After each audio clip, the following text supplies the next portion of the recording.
C Verma Newton law of motion से।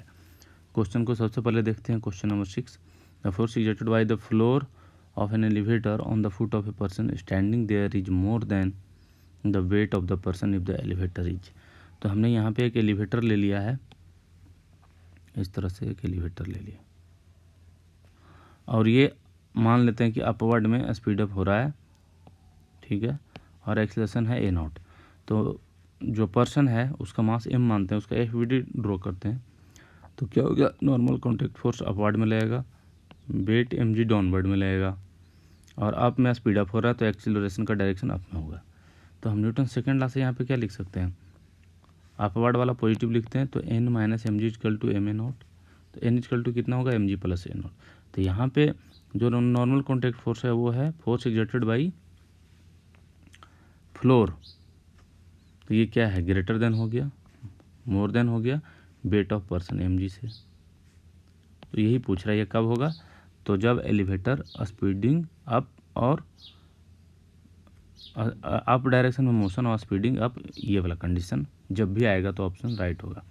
Going up slow down तो गलत, गोइंग क्या होना चाहिए, अप और अप में स्पीड अप, तो इसका मतलब ये गलत हो गया। B, going up and speed up, कहता है कि अप में जा रहा है और अप में स्पीड अप हो रहा है, इसका मतलब एक्सीलरेशन का डायरेक्शन अपवर्ड में है, तो ये बी ऑप्शन सही, right option. Going down and slow down, ये जो एलिवेटर है गोइंग डाउन और स्लो डाउन, स्लो डाउन का मतलब क्या है कि रेट चेंज ऑफ वेलोसिटी देखेंगे तो अप में मिलेगा, मतलब एक्सीलरेटेड अपवर्ड या डी एक्सीलरेटेड डाउनवर्ड, इस तरह का केस हो गया। तो इसमें भी मतलब डाउन में जा रहा हो लेकिन क्या हो, स्लो डाउन हो, स्लोइंग, ठीक है, जा रहा है डाउन में लेकिन स्लोइंग हो रहा है, तो उस कंडीशन में भी इस एलिवेटर का एक्सीलरेशन अपवर्ड होगा। तो इस पे normal contact force upward, weight mg downward.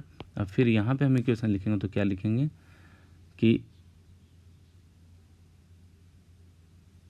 n, चूँकि एक्सीलरेशन एलिवेटर का अप में है तो ये ब्लॉक का भी एक्सीलरेशन अप में होगा, या दूसरे शब्दों में बोलेंगे तो डी एक्सीलरेशन डाउनवर्ड है।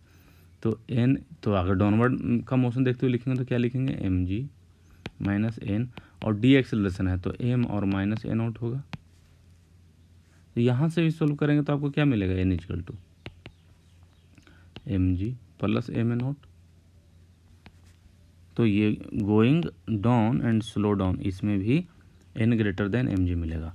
Going down and speed up, तो एक्सीलरेशन डाउनवर्ड में हो गया, तो इसमें आपको जब ये डाउनवर्ड में होगा एक्सीलरेशन, यहाँ पे आप लिखेंगे तो नीचे का पॉजिटिव होगा mg माइनस n बराबर एम ए नॉट। तो यहाँ से n बराबर कितना हो जाएगा, mg minus m A not. तो n क्या हो गया, लेस देन वेट हो गया w इजकल टू mg का, तो ये गलत हो गया। तो इसमें बी और सी जो है राइट ऑप्शन होगा। क्वेश्चन नंबर 7 में देखते हैं।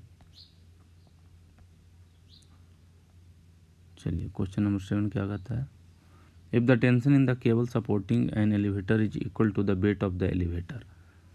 एक एलिवेटर है,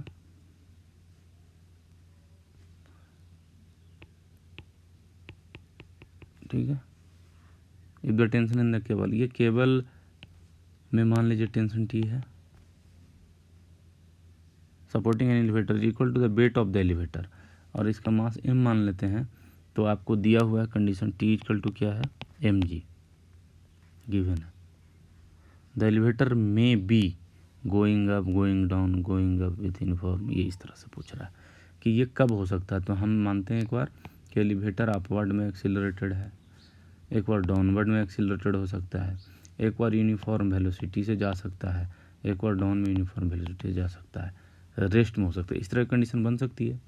तो आप मान लीजिए कि एक्सीलरेटेड अपवर्ड है, इसका मास m है, तो इस एलिवेटर का आप FVD बनाएंगे तो क्या होगा, weight mg downward, weight mg downward, और जो केबल है उस पर टेंशन टी अपवर्ड में लगाएगा, और एलिवेटर अप में जा भी रहा है एक्सीलरेशन के साथ।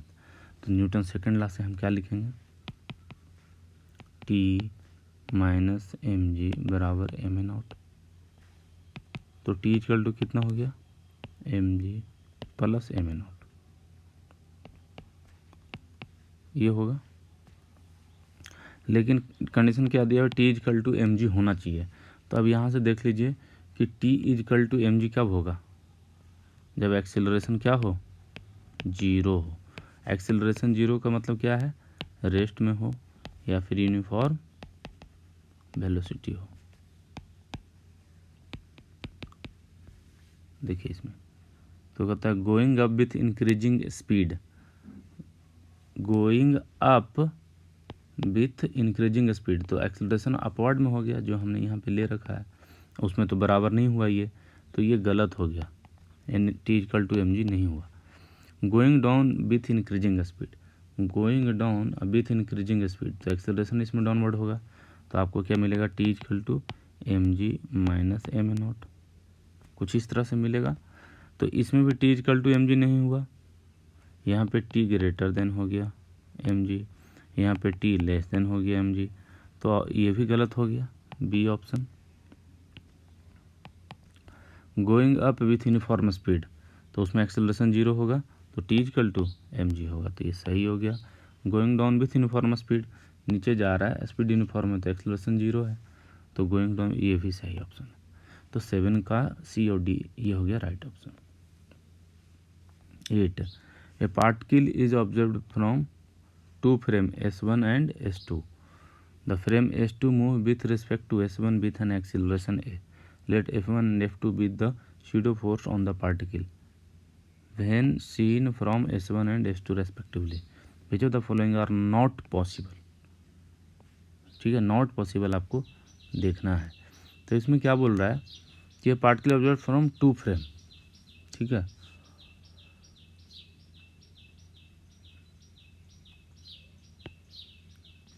कोई पार्टिकल है P, मास उसका M मान लीजिए।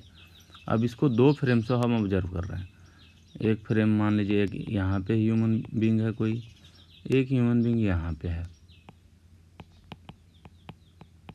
चलिए ये मान लीजिए S1, ये मान लीजिए S2 और ये हो गया particle. The frame S2 move with respect to S1 with an acceleration, S2 move with respect to S1 with an acceleration, तो क्या हो सकता है, S1 रेस्ट में हो सकता है, ये आगे की ओर मोशन कर सकता है A2 से, या मान लीजिए ये भी मोशन कर रहा है A1 से, दोनों के एक्सेलरेशन में डिफरेंसेज है, ठीक है, A2 ग्रेटर देन A1 या A1 लेस देन, लेकिन A1 इक्वल टू A2 नहीं है। और ये कितना है, acceleration of 2 with respect to 1, ये acceleration of 2 with respect to 1 क्या होगा, A2 माइनस A1, जहाँ A2 with respect to ground और A1 with respect to ground, और A2 माइनस A1 क्या दिया हुआ है क्वेश्चन में, A के बराबर, तो A equal to A2 minus A1, ये हो गया। Let F1 F2 with the pseudo force on the particle, अब फ्रॉम S1 से अगर देखेंगे P को, तो स्यूडो फोर्स क्या लिखेगा, मास ऑफ पार्टिकल और एक्सेलरेशन ऑफ फ्रेम, तो MA1 हो जाएगा। और अगर 2 से देखेंगे तो स्यूडो फोर्स कितना लगेगा, ये जा रहा है इधर, तो स्यूडो फोर्स इसके अपोजिट में लगेगा, mass of particle acceleration of 2, इस तरह से। तो MA1 और MA1 और MA2 ये स्यूडो फोर्स लग जाएगा। तो A equal to A2 minus A1 मिला, इसी में मास से मल्टीप्लाई कर दिया, तो M इक्वल टू क्या हो जाएगा, MA2 माइनस MA1।